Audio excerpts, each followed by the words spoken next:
In this video, we're going to show you evidence that the Syrian government was framed in the chemical weapons attack of August 21st, 2013. We're going to explain why they were framed, and we're going to propose a course of action. The use of chemical weapons on civilians in the Syrian conflict was a crime against humanity. As such, it should be the subject of a real criminal investigation, and those responsible should be brought to justice. However, if the US and NATO have their way, that's not going to happen. In their book, a simple accusation is as good as a conviction, and therefore there's no point providing any real evidence. Let's just skip right to the missile strikes, shall we? This isn't really surprising to anyone who's been paying attention, though. The United States has had Syria and Iran in their crosshairs for a long time. The plans for these wars have been in the works for over a decade. About 10 days after 9/11, I went through the Pentagon and I saw Secretary Rumsfeld and Deputy Secretary Wolfowitz. I went downstairs just to say hello to some of the people on the Joint Staff who used to work for me, and one of the generals called me in. He said, "Sir, you got to come in and talk to me a second." I said, "Well, you're too busy." He said, No. He says, "We've made the decision. We're going to war with Iraq." This was on or about the 20th of September. I said, "We're going to war with Iraq? Why?" He said, "I don't know." He said, "I guess they don't know what else to do." So I said, "Well, did they find some information connecting Saddam to Al-Qaeda?" He said, No. He says, "There's nothing new that way. They've just made the decision to go to war with Iraq." He said, "I guess it's like we don't know what to do about terrorists, but we've got a good military and we can take down governments." And he said, "I guess if the only tool you have is a hammer, every problem has to look like a nail." So I came back to see him a few weeks later, and by that time we were bombing in Afghanistan. I said, "Are we still going to war with Iraq?" And he said, "Oh, it's worse than that." He said, he reached over on his desk, he picked up a piece of paper, and he said, I just got this down from upstairs," meaning the Secretary of Defense's office today, and he said, "This is a memo that describes how we're going to take out 7 countries in 5 years, starting with Iraq and then Syria, Lebanon, Libya, Somalia, Sudan, and finishing off Iran." There are 3 primary psychological techniques that the powers that be in any given era use to build up the public support needed to take a country to war. 1. Create the impression that the aggressor is actually acting in self-defense, or in defense of a helpless nation. This can be done by exaggerating the danger posed by an enemy, fabricating an attack and blaming it on the enemy, or intentionally provoking the enemy into a response. 2. Build up a crusade mythology, one that presents the aggressors as fighting for a higher ideal, or for the good of all humanity. In our current era, the meme of spreading democracy, fighting terrorism, or defending human rights are the most commonly used. 3. Dehumanize the enemy. War is mass murder. Therefore, presenting the enemy as evil, barbaric, or subhuman is essential unless you want your citizens and your soldiers questioning the morality of their actions. This pattern is often supported and augmented by a sense of cultural or racial superiority. The way Islamophobia is capitalized on to build moral support for this phony war on terror is a perfect example. The US government has a long, illustrious history of using these techniques, and they keep using them because they work. I frankly think that crisis initiation is really tough. And it's very hard for me to see how the United States president can get us to war with Iran. Which leads me to conclude that if, in fact, compromise is not coming, that the traditional way of America gets to war is what would be best for U.S. interests. Some people might think that Mr. Roosevelt wanted to get us into World War II, as David mentioned. You may recall we had to wait for Pearl Harbor. Some people might think Mr. Wilson wanted to get us into World War I. You may recall he had to wait for the Lusitania episode. Some people might think that Mr. Johnson wanted to send troops to Vietnam. You may recall he had to wait for the Gulf of Tonkin episode. We didn't go to war with Spain until the until the Maine exploded. And may I point out that Mr. Lincoln did not feel he could call out the Federal Army until Fort Sumter was attacked, which is why he ordered the commander at Fort Sumter to do exactly that thing which the South Carolinians had said would cause an attack. So if, in fact, the Iranians aren't going to compromise, it would be best if somebody else started the war. One can combine other means of pressure with sanctions. I mentioned that explosion on August 17th. We could step up the pressure. I mean, look, people, Iranian submarines periodically go down. Someday one of them might not come up. Who would know why? We can do a variety of things if we wish to increase the pressure. I'm not advocating that. But I'm just suggesting that this is not a either-or proposition. It's just sanctions has to succeed or other things. We are in the game of using covert means against the Iranians. We could get nastier at that. The United States has been trying to get Iran under its thumb for a long time. In 1953, the CIA and the UK's MI6 organized a coup to topple the democratically elected Prime Minister of Iran, Mohammad Mossadegh. They then installed the Shah as their puppet. The Shah, who just also happened to be a brutal dictator, ruled until 1979, when he was overthrown during the Iranian Revolution. The US didn't like that, so they tried to take Iran down by arming and funding Saddam Hussein against the Iranians. This was during the Iranian-Iraq War, which is also sometimes referred to as the First Persian Gulf War, which lasted from 1980 to 1988. The U.S. continued its support for Iraq even though they knew full well that he was using chemical weapons against the Iranians. This now declassified top-secret memo from November 4, 1983, documents chemical weapons used by Iraq and discusses Iran's likely reactions.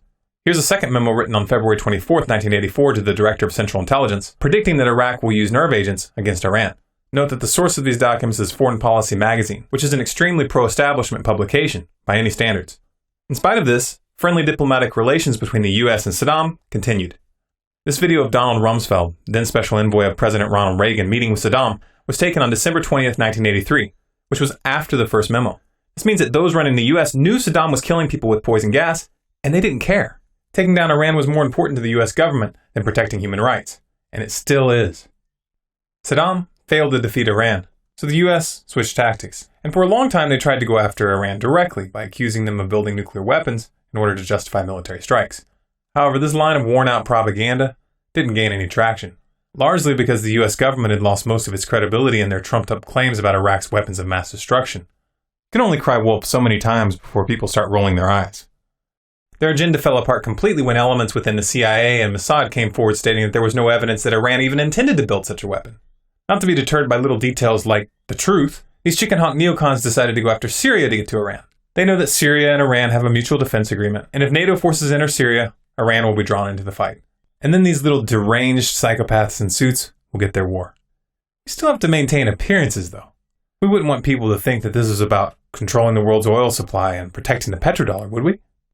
No, put those crazy conspiracy theories out of your mind. We're here to spread democracy and freedom and to protect human rights with 50 caliber machine guns and drone strikes. If it were obvious that the US was attacking Syria, it would be very difficult to obtain international or domestic support. So rather than attacking Syria directly, the US and NATO have been running a proxy war by arming and funding the Syrian rebels. To obscure the source of this support, US allies in the region such as Qatar and Saudi Arabia have been used to purchase weapons, then route them to Syria via Turkey. This pattern of arming and funding dictators or extremist groups to get them to take down non-cooperative governments has been a key element in America's foreign policy ever since the creation of the CIA after World War II. We also have a history of kind of moving in and out of Pakistan. I mean, let's remember here, the people we are fighting today, we funded 20 years ago. Well, let's not just talk about this in a general sense. Who was running that operation? U.S. National Security Advisor Brzezinski flew to Pakistan to set about rallying resistance. He wanted to arm the Mujahideen without revealing America's role. On the Afghan border near the Khyber Pass, he urged the soldiers of God to redouble their efforts. We know of their deep belief in God, and we are confident that their struggle will succeed. That land over there is yours. You'll go back to it one day because your fight will prevail and you'll have your homes, your mosques back again because your cause is right and God is on your side. Just in case you're thinking that this is irrelevant to our current situation, we should point out that Zbigniew Brzezinski is an acknowledged friend and mentor to Barack Obama. He has proven to be an outstanding friend and somebody who I've learned an immense amount from. And for him to support me in this campaign and then be willing to come out here to Iowa is a testimony to his generosity. So if everybody could please give Dr. Brzezinski another round of applause. History proves that these dictators and extremists that the U.S. government installs are disposable, and the very qualities that made them useful against enemies are later used to demonize them, thereby providing the justification for a full-on invasion. This should be taken as a warning to those rebel groups that the U.S. is using to destabilize Syria right now. Now, who are these Syrian rebels? This Free Syrian Army that the US government so vocally supports? Well, while the West has tried to paint them as local freedom fighters, the reality is that the conflict has attracted foreign jihadists from multiple countries, many of whom openly declare their intent to replace Assad's secular government with Sharia law. Numerous mainstream reports are already surfacing of Sharia-motivated atrocities committed by the rebels. These reports are backed up by video footage that's far too graphic for me to show here. If you do a Google search, you can find videos of men being beheaded and women being shot. Yet the US government isn't deterred by these details. They still want these extremists to topple the Syrian government. Funny, isn't it, how they require FBI background checks to buy a deer rifle in the States? But if you're a foreign jihadist trying to overthrow a government that Washington isn't on good terms with, they'll send you rocket launchers and heavy artillery with no questions asked. And how do you reconcile the fact that the US is fighting religious extremists in Afghanistan, calling them terrorists, while supporting those same groups in Syria, calling them freedom fighters? It doesn't make sense at all if you take the US government's propaganda at face value. On March 19, 2013, sarin gas was used in Syria near Aleppo. Israel and the US promptly blamed the Syrian government for the attacks, even though many of those who were killed were Syrian government soldiers.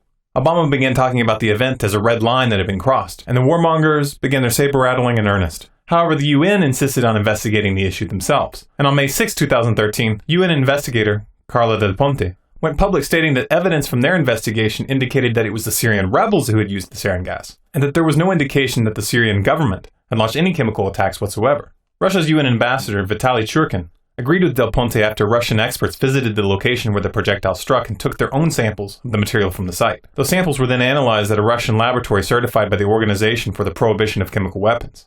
According to the lab results, they found that the presence of hexogen, utilized as an opening charge, and which is not used in standard chemical munitions, pointed to the attack being launched by the rebels. Rather than cover this development, the mainstream media did what they always do when they don't want the public to look at something. They simply changed the subject. Now, of course, the fact that the US-backed rebels had attempted to frame the Syrian government in order to build support for a NATO invasion would be bad enough. They were trying to start a war of aggression. But let's remember that sarin gas was in fact used, and the United States is supporting those who used it. That makes them an accomplice. You would think that the US would withdraw its support after such an event, but it didn't. In fact, it increased it. In July, the US began openly discussing, quote, kinetic strikes against Syria, as if their lies hadn't been exposed. This, of course, brings us to the attack on August 21, 2013, where they attempted once again to frame the Syrian government for the use of sarin gas, and once again, they got caught. The first wave of media coverage tried to pin the attack on the Syrian government, and the US and France instantly came out condemning Assad. By August 24th, the Pentagon had already announced plans for missile strikes. But even as they did, their story was already falling apart. The Syrian army came forward that same day with footage to back up their report that they had uncovered a massive chemical weapons cache in rebel tunnels in the Damascus suburb of Jobar. This is the exact neighborhood where the chemical attack took place. Then witnesses came forward with this video footage showing the rebels preparing what appears to be crude chemical weapons rockets for an attack. If you look closely at these rockets, you'll see that the device shown is clearly improvised.